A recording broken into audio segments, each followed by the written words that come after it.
हमारी किडनियां बिना रुके काम करती हैं, टॉक्सिन्स को फिल्टर करती हैं, फ्लूइड बैलेंस बनाए रखती हैं और हमारे शरीर को स्वस्थ रखने में मदद करती हैं। वर्ल्ड किडनी डे के इस खास मौके पर आइए जाने की किडनी को हेल्दी कैसे रखा जाए। और इसी मौके पर आज हमारे साथ है शहर नागपुर के जाने माने नेफ्रोलॉजिस्ट डॉक्टर पीयूष किम्मटकर, जो हमें बताएंगे किडनी की सही देखभाल के आसान और असरदार तरीके। डॉक्टर पीयूष किम्मटकर, आपका स्वागत है। मेरा सवाल आपसे ये है कि किडनी रोग की शुरुआती लक्षण क्या है? मैं doctor Piyush Kimmatkar, consultant nephrologist, Kimmatkar kidney care and blood pressure clinic, Nagpur. Kidney रोग में कभी कभी हमें पेशाब की कुछ समस्याएं मिल सकती है, जैसे पेशाब अत्यधिक होना या पेशाब में झाग आना या फिर चेहरे पर सूजन दिखाई देना या पैरों पर सूजन दिखाई देना या फिर भूख की कमी लगना, थकावट महसूस करना, ये सब शुरुआती लक्षण हो सकते हैं। मेरा सवाल आपसे ये है कि अगर किसी को किडनी डिजीज हो जाए तो उसके लिए क्या इलाज उपलब्ध है? इम्पोर्टेंट ये है कि उनका ब्लड प्रेशर और ब्लड शुगर्स ये कंट्रोल में रहे। इसके अलावा मेडिसिन है हमारे पास, जिसमें किडनी से जो प्रोटीन यूरिया या फिर यूरिन में जो प्रोटीन लीक होता है, इसको काफी सप्रेस कर सकते हैं मेडिसिन से।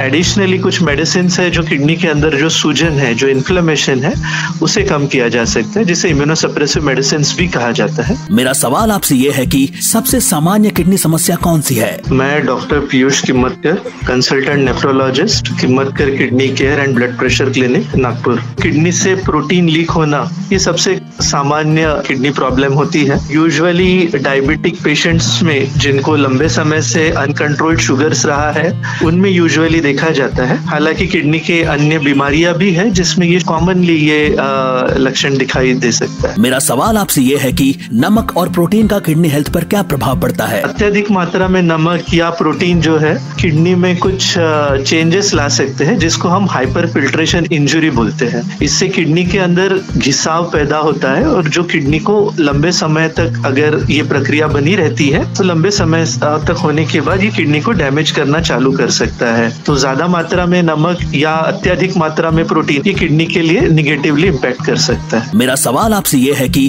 किडनी को स्वस्थ रखने के लिए हमें कौन कौन सी आदतें अपनानी चाहिए? किडनी को स्वस्थ रखने के लिए सबसे पहले तो हेल्दी डाइट लेना बहुत जरूरी है। हेल्दी डाइट जिसमें नमक कम हो, पानी की मात्रा 10 से 12 ग्लास दिन भर में, additionally processed foods, fast foods, इन सब से दूर रहे। डायबिटीज और हाइपरटेंशन इनको कंट्रोल रखे, वजन को नियंत्रित रखे, रेगुलर एक्सरसाइज करे, तनाव से दूर रहे, नियमित रूप से किडनी चेकअप करते रहना चाहिए। मेरा सवाल आपसे ये है कि किडनी रोग की शुरुआती लक्षण क्या है? मैं doctor Piyush Kimmatkar, consultant nephrologist, Kimmatkar kidney care and blood pressure clinic, Nagpur. Kidney रोग में कभी कभी हमें पेशाब की कुछ समस्याएं मिल सकती है, जैसे पेशाब अत्यधिक होना या पेशाब में झाग आना या फिर चेहरे पर सूजन दिखाई देना या पैरों पर सूजन दिखाई देना या फिर भूख की कमी लगना, थकावट महसूस करना, ये सब शुरुआती लक्षण हो सकते हैं। मेरा सवाल आपसे ये है कि अगर किसी को किडनी डिजीज हो जाए तो उसके लिए क्या इलाज उपलब्ध है? इम्पोर्टेंट ये है कि उनका ब्लड प्रेशर और ब्लड शुगर्स ये कंट्रोल में रहे।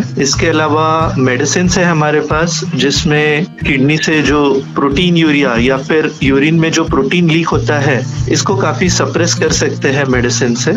एडिशनली कुछ मेडिसिन है जो किडनी के अंदर जो सूजन है, जो इन्फ्लेमेशन है, उसे कम किया जा सकता है, जिसे इम्यूनोसप्रेसिव मेडिसिन भी कहा जाता है। मेरा सवाल आपसे ये है कि सबसे सामान्य किडनी समस्या कौन सी है? मैं doctor Piyush Kimmatkar, consultant nephrologist, Kimmatkar kidney care and blood pressure clinic, Nagpur. Kidney से प्रोटीन लीक होना ये सबसे सामान्य किडनी प्रॉब्लम होती है। यूजुअली डायबिटिक पेशेंट्स में जिनको लंबे समय से अनकंट्रोल्ड शुगर्स रहा है, उनमें यूजुअली देखा जाता है। हालांकि किडनी के अन्य बीमारियां भी है जिसमें ये कॉमनली ये लक्षण दिखाई दे सकता है। मेरा सवाल आपसे ये है कि नमक और प्रोटीन का किडनी हेल्थ पर क्या प्रभाव पड़ता है? अत्यधिक मात्रा में नमक या प्रोटीन जो है किडनी में कुछ चेंजेस ला सकते हैं, जिसको हम हाइपर फिल्ट्रेशन इंजुरी बोलते हैं। इससे किडनी के अंदर घिसाव पैदा होता है और जो किडनी को लंबे समय तक अगर ये प्रक्रिया बनी रहती है तो लंबे समय तक होने के बाद ये किडनी को डैमेज करना चालू कर सकता है। तो ज्यादा मात्रा में नमक या अत्यधिक मात्रा में प्रोटीन ये किडनी के लिए निगेटिवली इम्पैक्ट कर सकता है। मेरा सवाल आपसे ये है कि किडनी को स्वस्थ रखने के लिए हमें कौन कौन सी आदतें अपनानी चाहिए? किडनी को स्वस्थ रखने के लिए सबसे पहले तो